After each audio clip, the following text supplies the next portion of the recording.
Hello, and welcome to episode 5 of Millionaire in the Making, my weekly series featuring budget walkthroughs for real individuals or couples from all walks of life. Hurricane Milton is headed towards Tampa, so this week's video unfortunately will not be live, but I guarantee it'll still be helpful and comprehensive and full of so many golden nuggets that you can take with you and use on your own personal finance journey. Today's roadmap is for a 23-year-old registered nurse living in Farmingdale, Maine, earning $114,000 a year. She is currently renting. She has very little debt. She's already begun her investing journey, and she's eager to start saving for a house. Let's get her on track to have a full emergency fund by the end of the year, start maxing out her 401k every year, put $40,000 down on a home in 3 years, and double her investing dollars while still traveling and doing what she loves. Shake what your money gave ya. Let's do it. So to give you a better idea of where her financial landscape is today, her starting point, let's fill in her setup tab in the Mosaic Wealth Planner for Google Sheets. We can lay out all of her bills, debts, subscriptions, everything, and then work with the budgets from there. The first thing that I like to do, we are going to go ahead and prep this for 2024. You're going to see me put budgets together for her for end of October into November, and then we can make projections from there. We'll do a Sunday start for her money calendars, and I'm going to go ahead and leave the categories as they are. These are just different ways that we can classify the things that she spends on. She can certainly edit that when it's time for her to sit down to budget. But the first thing that I like to do is fill in her bills, her monthly bills. And so what we want to do is fill in due date, give it a quick name, a description of what it is, categorize it, provide an estimated cost, and then indicate if that particular bill is set to auto pay, and also indicate if it is a need. The reason we need that final column of is it a need, that is then pushed into determining what her emergency fund should look like. So let's get started here. She has a very lean budget. So there isn't a lot to put here, but rent plus utilities being due on the 1st, we'll categorize that as housing, and that is set to auto pay, and it's a need. Her cell phone is also due on the 1st at $60, auto pay and a need. Auto insurance, categorize that as insurance, $140, auto pay, need. And then she does have a car loan also due on the 1st. So auto loan, minimum payment, categorized as debt. We could also categorize it as transportation, either way, but that's got a minimum payment of $350, auto pay, and a need. The last thing is on the 15th, we have her renter's insurance due. Categorize that as insurance, 15, auto pay, and need. Now I could have just as easily put this just below the auto loan minimum payment by putting 15 here and filling it across. But I'll be honest, I'm in the habit of just putting the bill next to the corresponding day. So those are her recurring monthly bills. She doesn't have any consistent weekly bills, which is what we would use table 4 for. If she had like a food subscription every Thursday or dog sitting that she paid for every Friday, we would put that here. But she doesn't have any expenses like that. So we're going to shift up to table 5 to indicate her variable spending estimates. Now she is paid bi-weekly. So we're using the bi-weekly version of the template, and these variable spending estimates for things like food, gas for her car, they're based on a per paycheck basis. So these estimates need to represent about 2 weeks of spending. So for dining out, which we'll categorize as dining out, she estimates about $100 per paycheck. Groceries, about $100. And fuel, we'll do transportation there at about $80. Let's go down into table 6, which is her pay information. We're going to put her first payday here, which was January 5th, 2024. And it will then auto-populate all of her biweekly paydays for the entire year. And her pay as a registered nurse is pretty consistent. We just want to call it paycheck. It is earned income. And this would be her take-home pay. So after 401k contribution and other deductions, this is what she's looking at, 3818.75. So this is how we want it to always look in the budget. So we list it as such here, and we mark that description is always the same and the amount is always the same. We're going to go ahead and clear these default non-monthly subscriptions. They're just used as examples to show you how to fill in this table. We can clear those out. Her monthly subscriptions table didn't pull anything over from her master bill list because she didn't have any subscriptions. We didn't see Hulu, Netflix, Spotify, none of that was there. So no subscriptions for her. Like I said, very lean budget. So let's move on now to her investment accounts. She does have a 401k with her employer. She also has a Roth IRA. For savings buckets, she has an emergency fund, and then she has a bucket in place so that she can start saving to purchase a home in a few years. What she didn't have, and what I'm going to make sure we add in here, car maintenance.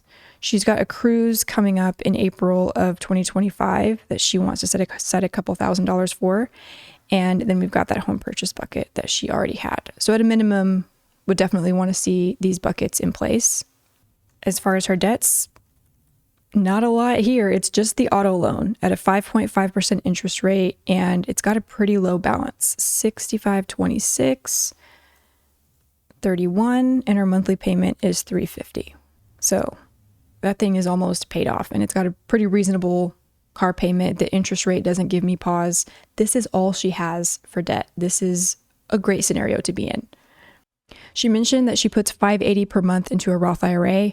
We're going to go ahead and tweak this to automate it to where every paycheck, so biweekly, she's contributing a certain amount that would set her up to max it out for the year. You can probably already put together at $114,000 gross per year. She has the wiggle room with her very lean budget to be able to automate this, and her budget's going to be just fine. So what that would look like is she would need to contribute about $269 per check, and she would get 26 paychecks a year, and that would get her just under that $7,000 maximum contribution limit for a Roth IRA in 2024. Now, she's got a little bit in that Roth IRA. I'll show you that balance here in just a moment. But this gets her in that rhythm, and it automates that for her. She does give each month, but it's not automatic, so we're not going to list it here in Table 12. She doesn't have a biweekly mortgage payment because she's not a homeowner. And lastly, she doesn't have any additional income coming in. It's just her registered nurse paycheck. So what I always like to do once these 14 tables are filled in is I like to check this box here to see just how much is left in every single budget for the year. And what's nice is that if it's a negative number, we can quickly identify that and see like that's the first budget that we need to adjust. But she's in the green every single time, very comfortably. And this is why we're going to be able to accomplish a lot within her budgets. You can see there in those 3 paycheck months of March and August, which would have already passed for this year. But this is what happens when you're paid biweekly. You have a couple of months where you're paid 3 times. Excellent opportunities to surge her saving, surge her investing. But let's push forward in the template. Let's go over to her savings bucket tracker. I want to make sure we put down here that she does have a starting balance of $7,000 for her emergency fund. Now, because we managed to fill in everything that we needed to on the setup tab, we have some key figures here when it comes to her emergency fund. Her 1 month of expenses saved, like non-negotiables, core expenses that we marked as a need, plus all of her variable spending is about $24.75. Because she's single, renting, in a pretty reliable industry, I think a 3-month emergency fund is a nice goal for her. So let's move over and type in a goal here of $74.25. That is what 3 months would look like for her. So she's almost there. And back on the Start Here tab, I saw just how much wiggle room, how much extra she had in her budget once all those bills and automatic investing were incorporated. So I am going to go ahead and start filling in some saving schedules here to get her to reach her emergency fund goal by the end of the year. It's a very, very achievable goal. We'll do 100 in October, 100 in November, and 225 in December. And that way she will reach that 3-month mark, $74.25 by the end of the year. Car maintenance, we're starting with a balance of 0, but I think a good goal here to start would be $1,000. We don't necessarily need to reach that by the end of the year, but we definitely need to get some traction with that. So let's put 200 every month until the end of the year. For the cruise in April 2025, we've got a starting balance of 0, but she mentioned that she needs about $2,000 for that vacation. Since I'm creating this budget for her in October, means we've got 6 months that we can work towards gradually saving to meet that $2,000 goal. So $2,000 distributed across 6 months. She needs to save about $334 per month.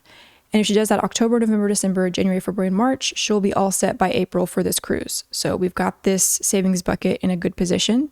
And for the home purchase, she mentioned that this is a few years out, right? Rates aren't so favorable right now. Home prices aren't so favorable right now. She's willing to wait. She wants to put a good chunk down.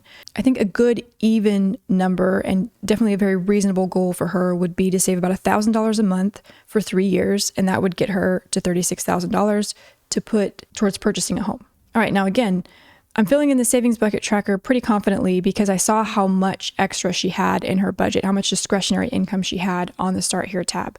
But this is a pretty hefty savings effort. I want to just double check. We're going to go ahead and pop over to the October tab and see just how things are looking for the second half of October to see if she can do this 1,000 right away or if we need to make some tweaks. I'm going to zoom out just a little bit. So the second half of October, or her second budget in October, is October 25th through November 7th. We have her paycheck here at the top, $38,1875. Her bills have already been loaded. These came in from the Start Here tab. So her expenses block is all set with fixed expenses as well as variable spending estimates for food and fuel for her car. Let's also put a cushion in here because we are going to put in place a zero-based budget. So every dollar is going to have something to do. This cushion gives us a little bit of a safety net in case there's some slight overspending or small unexpected expenses. She'd be able to cover them. If we give every dollar a job and there's no wiggle room, we run the risk of overdrafting the account, which is just silly, especially given her financial predicament. So let's put a cushion in here and let's keep scrolling down because some other things were also put in here automatically. Roth IRA of $269, we put that in the Start Here tab so that she could start automating those contributions. And we get all the way to the bottom. We've got about $1,270 left to work with in the budget. Now, one thing that I worked into this template because I just didn't want you to have to flip back and forth all the time between tabs. If you scroll over to the left of the first budget for the month, so we just scroll left a little bit, we have this chart attached to the savings block that tells you, hey, here's what you projected to save this month. This is pulling from our savings schedule on the savings bucket tracker. And it's saying, hey, we projected to save $100 in the emergency fund, $200 for car maintenance, and $334 for the cruise. I'm going to go ahead and write those in for this paycheck. So block 2, just after expenses, we have the emergency fund contribution. She still has a little bit of work to get that to 3 months of expenses saved. So we're going to go ahead and do exactly what we wrote in the savings bucket tracker, put 100 there. Extra debt payments, not a concern for her. She doesn't have high interest debt, so we get to skip block 3. Investing, within her paycheck, she's already investing a couple $100s per paycheck into her 401k. But that's kind of behind the scenes. That's already happened before she got paid. And then she's got her Roth IRA, and that is something she contributes to after her paycheck hits. So we've got that captured there. But what I want to do is work in the 200 towards car maintenance, and then the cruise in April, wanting to save $334 a month for 6 months. With these numbers in here, I'm going to scroll back down again and see, okay, $635.75. That tells me that we could very comfortably put $500 for the month of October, really just for this one paycheck, towards that home purchase. After that savings block, we have family investing / giving. She mentioned that she likes to give about $200 a month. So we're going to put a line in here for that. We'll put 100 this time. If she were budgeting with someone else, block 7 would be kind of that household or joint fun money block, but she's budgeting alone. So we jump to block 8, and here's where we can just set aside a little bit what's left for personal spending. Now in future budgets, this number will bump up. She can definitely afford to have a nice little bit of money every single paycheck for personal spending for things like beauty, if she wants to, go on lunch dates, if she wants to go exploring, go to concerts with friends, whatever it might be, invest in a hobby, invest in a business venture, all of that can come from personal spending money. She's in a position where this can comfortably be $100, $200 every single paycheck, and she can still reach all of her goals. I'm just going to call it spending money. And there we have it. We have budgeted every single dollar here in the second budget for October, getting her on track to reaching her savings goals, making her investing journey a little bit easier if we can automate that Roth IRA contribution. Let's go now into November and see if we can try to establish a pattern. And I scrolled right past this for the month of October, but with each month, we do have a money calendar that captures all of her bills. Again, she does not have a lot in her budget, so there's not a whole lot to see here, but her paydays are highlighted and bills are listed on the date that they're due. So we're budgeting based on when she's paid. Each payday kicks off a new budget. So we're following that model here into November. We've got her paycheck just as we had before, and then she's only got one bill that's due in this pay cycle. All right, and then of course we've got her variable spending captured here. We do want to put a cushion. I'm going to scroll all the way down like I did before just to see how much extra, over $3,100 for a single 2-week period that she can put towards financial goals and fun. So this tells me, yes, she can definitely keep pace with saving $1,000 a month for the next 3 years, so long as she's able to keep this job, keep this income level, $1,000 a month for 3 years to put towards a down payment on a home. So I'm going to go back to the savings bucket tracker and I'm going to write that in. So we did 500 in October, and we can do 1,000 in November, 1,000 in December, and then 1,000 every month moving forward to work towards that $36,000 goal. So with this one, I kind of postured some savings efforts and then went into the budget to see just to what extent we could adjust the savings schedule. Do we need to adjust up or down? What's reasonable? So we've landed there. Before I go back to November and continue tweaking that budget, it does help to see where her investing situation stands right now. She's contributing to a 401k, she's contributing to a Roth IRA, but what amounts are we talking about right now? So I'm going to go to the retirement planning tab. So I adjusted her birth year here, and I'll come back to everything else a bit later on. But what I really want to do as I'm kind of laying the foundation here is figure out what is she currently investing per month and into what accounts. So if we scroll down to the current retirement account balances, these have been pulled from the Start Here tab. I marked these as retirement accounts, so they're showing up here on the retirement planning tab. The current balances are being pulled from the net worth tracker. So I'm going to take a moment to go over to the net worth tracker, and for the month of October, I'm going to put in the 401k and Roth IRA balances that she gave me. Now, mind you, she's 23. She's kind of just getting started with things. She's got 1052 in her 401k and 552652 in her Roth IRA. So those are the current balances. When I pop back over to retirement, there the balances have now populated because this is always going to show you current amounts for the current month. So now that I've got October 2024 filled in for the net worth tracker, it's able to pull in these figures. The monthly contribution, when I did the math to figure out what she's currently putting in per paycheck, which is about $206, plus her employer match, which is they'll match the first 3%, and then the next 2% after that, they'll match half. It's silly to me that sometimes they get that intricate.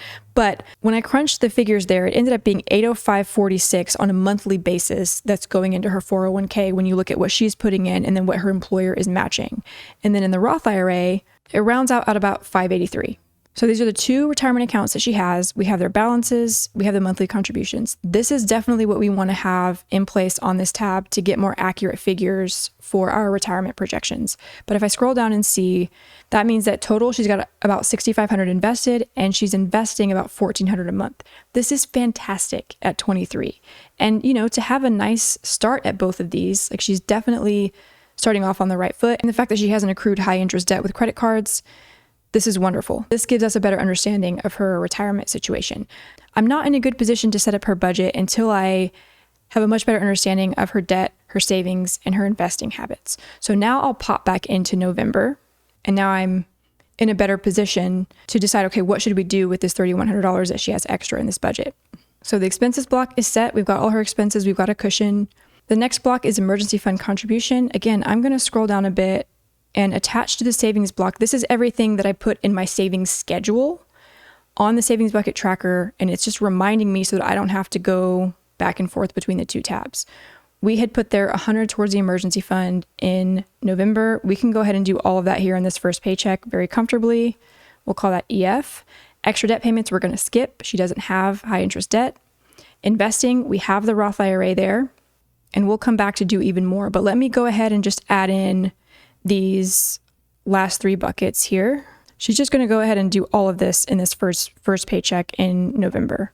We'll set up her giving for 100, and I'm going to peek over to the next budget in November. Now the home purchase, again, that's the most aggressive that we're going into any savings bucket. So I'm going to kind of split that half and half across the 2 paychecks for November. Let's do 500 the first paycheck and 500 in the second. And then once we add in the giving, we have 19, 20, 75 left to work with. That tells me just how much we can press on the gas with investing. Sometimes it takes a little bit of kind of scrolling through, looking at multiple different things, tweaking numbers. I wanted to go ahead and posture her to meet those savings goals or kind of spread those out across the month before I decided just how much we would put into investing. But here's going to be my recommendation to her. We're prepping her first budget for November, but what I would suggest is that here, as we get into mid-October, that she go ahead and increase her 401k contributions. Just looking at her first few budgets, looking at the wiggle room, the extra that she had in every single budget across the year, back on the Start Here tab, she can definitely afford to be maxing out her 401k. She's already maxing out her Roth IRA, which is $7,000 over the course of 2024. She's got that pace going right now. She's currently only investing about $200 per paycheck into her 401k, but she can contribute up to $23,000 into that 401k account in 2024. So on a per paycheck basis, because she's paid biweekly, that's 26 paychecks a year, it's about $884 every single paycheck that she could be putting in, and she could max out that account. So my advice would be, as we start getting into mid-October, go ahead and make that change so that she is now maxing out both her 401k and her Roth IRA. So the order of operations here being, you want to invest at least up to the match in your 401k. Then you want to look at an HSA, which is a health savings account. If she's eligible for that, I would definitely say set herself up to max that out, okay? And then it's maxing out a Roth IRA, then it's circling back and maxing out the 401k. So making those adjustments to payroll so that she is investing $884 per month, because it's clear that she can do that. But that usually takes a couple paychecks to take effect. So I would say for this first paycheck in November, she could comfortably put $1,800 into a taxable brokerage. She's definitely looking at early retirement as being very feasible for her, and a taxable brokerage account, you want that in your lineup if you're expecting to retire early. Because pulling money out of retirement accounts like a Roth IRA or a 401k, there's penalties when you pull funds out before 59 and a half. But a taxable brokerage follows different rules when you pull money out. Okay, that's a different video for a different day, but we want to make sure the taxable brokerage is there, and then we can take what's left, the $120.75, and that can be for personal spending. So you've had a chance to see here a couple of her budgets and see that she has a lot of space to do a lot of things. We want to be really smart and really intentional with it. But with how we've got her set up, she'll have between $36,000 and $40,000 to put down on a house in a few years. She'll max out both her Roth IRA and her 401k. And once she makes those adjustments to her paycheck, right, her paychecks will go down. So she won't have this $1,800 to a taxable brokerage every single time. I'm just doing that now while we wait for that change to take effect. Once that 401k change takes effect, she will have then doubled her investing. So let's go back. We're going to close out here with the retirement tab, and I'm going to show you how her projections have changed. So her birth year is 2001. If we set here that we want to posture her to have $5,000 pre-tax every month in her retirement years, with a desired age to retire of 59, and to have that last until she's 85, that is definitely something that she can do. We can compare here her with those figures, wanting to retire at 59 and have it that way for 26 years. Now, mind you, she's currently investing $1,388. So with her current investments, she can retire at 59 and have $5,000 a month in pre-tax dollars every month, and that'll last until she's 85. All right, her figures are close enough here that that's manageable. But we can go over this test scenario piece. If she makes those 401k changes, she'll actually be investing $2853.92 per month. And we can see here with a desired age to retire of 50, again, wanting that to last until she's 85, having $5,000 a month pre-tax every single month for 35 years, she's right there. Like, this is barely off from the figures that she would need to get there. So we can go ahead and we can put 51, and having that go for 34 years, she's in the green there. Perfect. So by making these tweaks to her budget, creating these schedules, being very intentional with her dollars based on her specific goals, her very lean budget, we can take her from her current trajectory of retiring at 59 to shaving 8 years off of that. And mind you, this particular calculator doesn't take into account pay increases. If she puts pay increases into her retirement accounts, she's definitely going to be getting to where she could feasibly retire in her 40s. So again, it's important to lay everything out on the Start Here tab, determine where things stand with savings, with debt, with investing. And then in the budgets, kind of massaging the numbers to try to make those savings goals happen, with the priority being the emergency fund, and then other savings goals. But when you've got this much room to work with, you can do a lot. So you'll see in these budgets where there's a lot of discretionary income, I tend to bounce around a lot because we can really multitask our money. So it's clear she is going to do some awesome things. I hope you enjoyed today's walkthrough. If you would like to be featured in this series, I've got a link below in the description that'll take you straight to the questionnaire. The more thorough you are, the better your chances of being selected. Pray for your Florida friends. We haven't even recovered from Helene, and here we are again. So we could use your thoughts and well wishes. Thank you for tuning in, and I will see you next week.